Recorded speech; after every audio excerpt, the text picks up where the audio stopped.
जिंदगी सतनाम। आज की हमारी सत्संग का जो विषय है वो बहुत प्यारा विषय है। वही एक भाई का सवाल था तो उस पे सत्संग है। उसमें ये पूछा गया है कि भाई हम किसको परमात्मा माने और क्यों। सवाल बहुत प्यारा है और ये सवाल जो है इसका जवाब अगर हम एक धर्म में रह के अगर मैं हिंदू हो के इसका जवाब दूं तो मुस्लिम मेरी बात नहीं मानेगा। अगर मैं मुस्लिम हो के इसका जवाब दूं तो ईसाई नहीं मानेगा। अगर ईसाई होकर जवाब दूं तो सिख नहीं मानेगा। लेकिन सब धर्मों को मिला के और सभी धर्मों में जो सत्य छुपा हुआ है उस सत्य की बात करते हुए मैं इसका जवाब दूं तो सभी मानेंगे। बात सत्य की है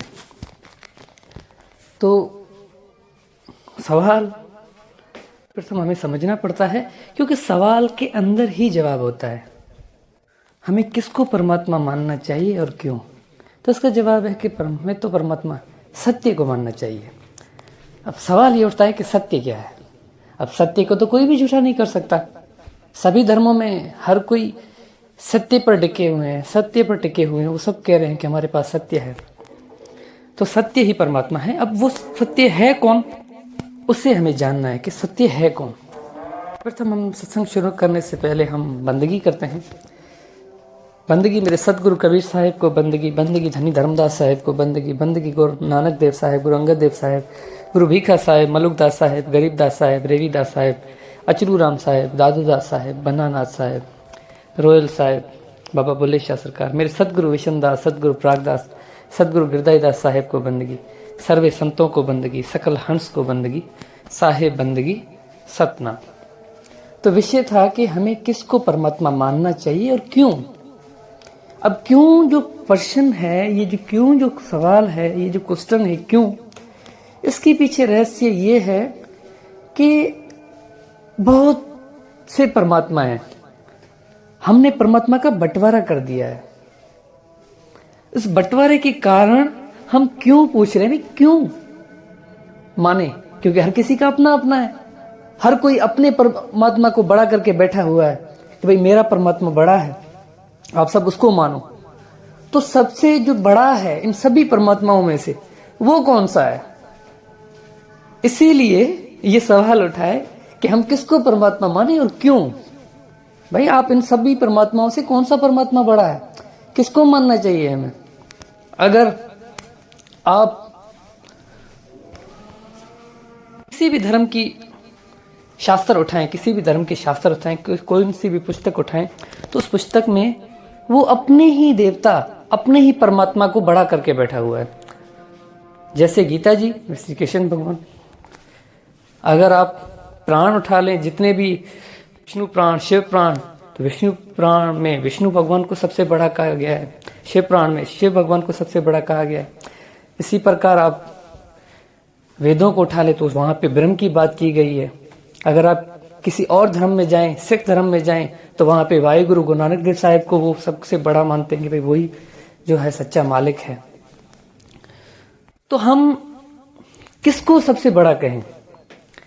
अब हम इन सब में से उसको बड़ा कहेंगे जिनकी बात ये सब ही करते हैं, सब ही परमात्मा, जिनको हम परमात्मा समझते हैं। असल में है क्या, असल में इसमें रहस्य क्या है कि हम सबको परमात्मा क्यों मान रहे हैं। क्योंकि ये सभी जो गुरु हैं, ये सभी गुरु हैं, अलग अलग धर्मों के गुरु हैं। यानी मैं अगर किसी धर्म, मैं किसी पंथ को चलाऊं तो वो जो लड़ चलेगी मेरे आगे, मेरे पीछे से जो लड़ चलेगी, तो वो तो सब मुझे कहेंगे भाई हमारा गुरु बड़ा है, हमारा गुरु ही परमात्मा है। वो तो बनाएंगे ना मुझे। क्यों बनाएंगे, क्योंकि मैंने उनको बताया है, मैंने उस सत्य के बारे में बताया है। वो समझेंगे कि भाई ये खुद ही है। तब क्या होता है, अब असल में रहस्य सत्य ये है कि आपके गुरु ने भी उस परमात्मा को जाना है जिस परमात्मा की वो बात कर रहे हैं, बल्कि ये नहीं कि वो खुद ही परमात्मा है। बात समझ में आ रही होगी आपको।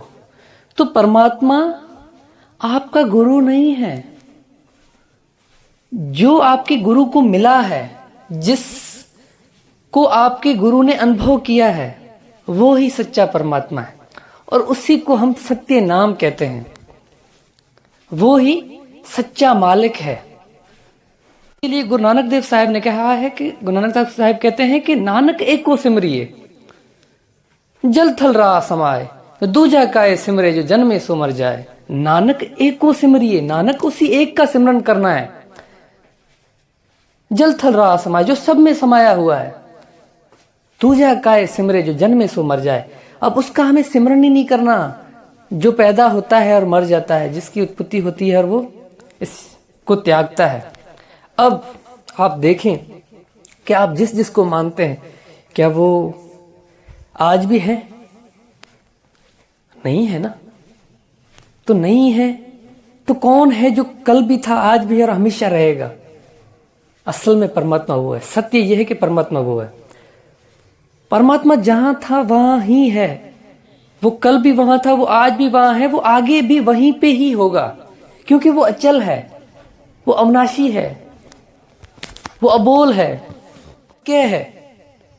हम उसको शब्दों में पकड़ के बैठे हैं। कोई उसको क्या बोल रहा है, कोई उसको क्या बोल रहा है, कोई उसे वाहिगुरु बोल रहा है, कोई उसे कबीर बोल रहा है, कोई उससे नानक बोल रहा है, कोई उससे धर्मदास बोल रहा है, कोई किस पंथ से है तो वो उसको वो बोल रहा है। तो हम सभी गुरु ने, मैं ये नहीं कहता कि इन गुरुओं का नाम ना लेना चाहिए। इन गुरुओं ने उन परम सत्य को प्राप्त किया है, लेकिन ये गुरु जो हमें मार्ग दे रहे हैं, हमें उस मार्ग को पकड़ के हमें भी उस परम सत्य को प्राप्त करना है। बस ये कहना चाहता हूं। अब हमें मानना नहीं है, जानना है। हमें ये सभी संत, सभी गुरु, ये सभी सदगुरु, अलग अलग पंथों, अलग अलग धर्मों वाले, ये सभी हमें उस परम सत्य से मिलाने के लिए उपदेश देते हैं, मार्ग देते हैं कि भाई आपको उस परम सत्य को प्राप्त करना है। जिसके लिए गुरु नानक देव साहब ने कहा कि आत्ममय राम, राममय आत्म, चीनस गुरु बिचारी। आपकी आत्मा में ही वो राम है और राम में ही आत्मा है। यही बात गीता में लिखी हुई है कि आत्मा अजन्मा है, आत्मा को कोई मार नहीं सकता, आत्मा को कोई काट नहीं सकता है। यही बात गीता में लिखी है कि जिसने अपनी आत्मा को जाना है, उसने परमात्मा को जाना है, और उसके लिए कोई कर्तव्य नहीं है, यानी कोई पूजा पाठ, नेम, व्रत, कर्म कुछ भी नहीं है।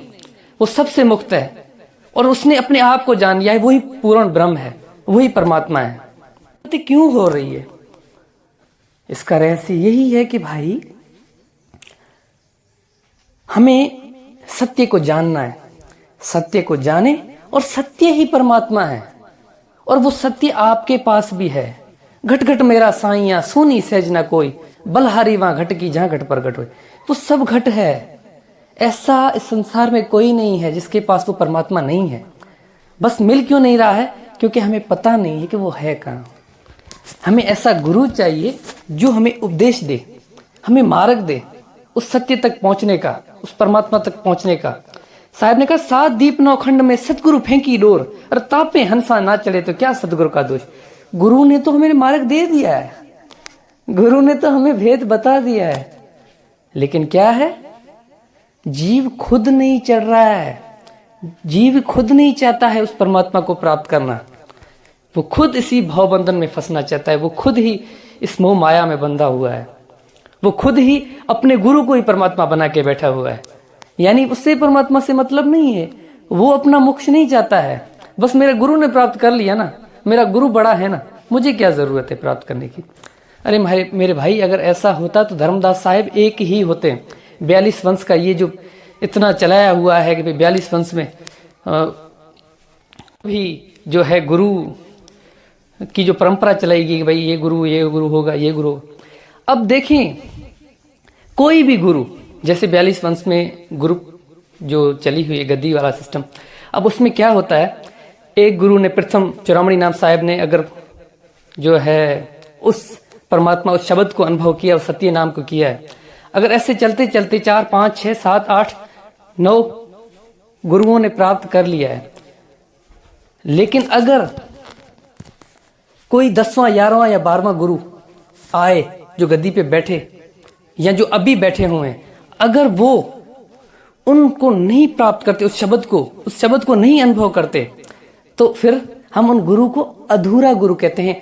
इसलिए नहीं कहते कि भाई उनके पास ज्ञान नहीं है, इसलिए अधूरा कहते हैं क्योंकि उन्होंने उस परम सत्य को नहीं प्राप्त किया जिन पिछले गुरुओं ने उन परम सत्य को प्राप्त किया। और साहेब ने भी कहा, शब्द हमारा जो ही पावे, वंश हमारा सो ही कावे, कि मेरा वंश वही हो सकता है जो उस शब्द को प्राप्त करता है, बाकी सारे काल के दूत हैं। मैं भी, आप भी, अगर संसार में कोई भी है, काल का दूत का अर्थ ये नहीं है कि भाई काल का अर्थ है कि हम अभी तक बंधे हुए हैं, हम बंधन से मुक्त नहीं हुए हैं। जब तक हम निर्बंध को नहीं प्राप्त कर लेते तब तक हमें यह समझना चाहिए कि मैं भी काल के बंधन में ही हूं। बस ये बात है और कुछ भी नहीं है। ऐसा नहीं है कि काल के बस में तो बस एक पता नहीं शैतान है, उस शैतान के ऐसे मुंह है, ऐसा कुछ नहीं है।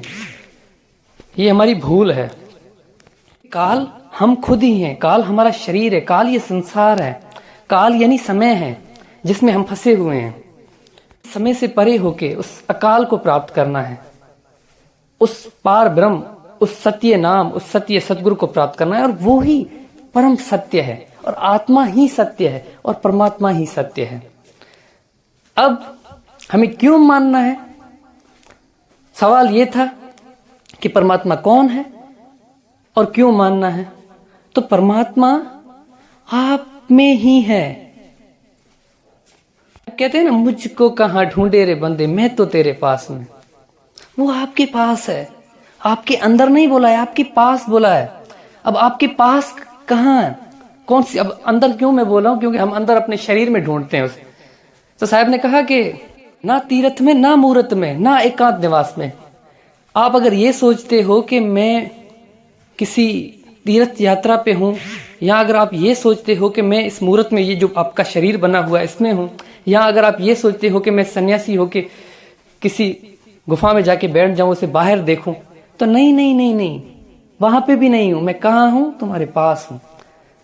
मैं इतना पास हूं, इतना पास हूं कि मैं बता भी नहीं सकता कि मैं तुम्हारे कितना पास हूं। अब यहां पे किसकी बात हो रही है? आपकी आत्मा की बात हो रही है कि आपकी आत्मा के पास है। आत्ममय राम, राममय आत्म चीनस कृप चल। यही बात हजरत अली अलैहिस्सलाम ने कही है। उन्होंने कहा है कि जिसने अपने आप को जाना उसने रब को जाना। उनका कौल है कि जिसने अपने आप को जाना उसने रब को जाना। अपने आप को अगर हम शरीर देख के बात करें कि भाई हमारे शरीर ने हमारे शरीर को देखते हुए हम कहें कि भाई हम तो अपने आप को जानते हैं, हमने अपने आप को जो है बहुत सी बार देखा है अपने इस रूप में, शीशे के पास जाके, आईने के पास जाके अपना प्रतिबिंब देख के हम समझते हैं कि मैंने उसे जान लिया। ऐसा नहीं है, ये असल में स्वरूप नहीं है हमारा। एक और स्वरूप है जिसकी बात हो रही है। वो स्वरूप किसका है? वो हमारी आत्मा का। और जिसने उसको जाना है उसकी बात कर रहे हैं हजरत अली अलैहिस्सलाम। तो यही बात सभी गुरुओं ने, सभी पंथों में, सभी धर्मों में, ऐसा नहीं है कि सिर्फ एक इसी धर्म में की गई है। यही बात हजरत ईसा अलैहिस्सलाम ने बाइबल में की है। और हर पंथ में उसी सूरत शब्द, उसी शब्द की बात की गई है कि भाई उस शब्द ही परमात्मा है। वो आत्मा ही, आत्मा के में ही परमात्मा है। तो उसे ही जानना है। और उसको जानने के बाद आपके हृदय से ये सवाल ही खत्म हो जाएगा कि क्यों मानना है। क्योंकि सत्य को सबको मानना है। ऐसा संसार में कोई नहीं है जो सत्य को नहीं मान सकता। सत्य को मानना है ही है, क्योंकि हम कभी भी खुद को झूठा नहीं कर सकते। कि हम ऐसा नहीं कह सकते कि मैं जो है झूठा हूं। ऐसा मैं क्यों कह रहा हूं, ये आपको बात तब समझ में आएगी जब आप उस परम सत्य परमात्मा को अनुभव करोगे। तो यही आज की हमारी सत्संग का विषय था। आज के लिए बस इतना ही। साहिब बंदगी सतनाम।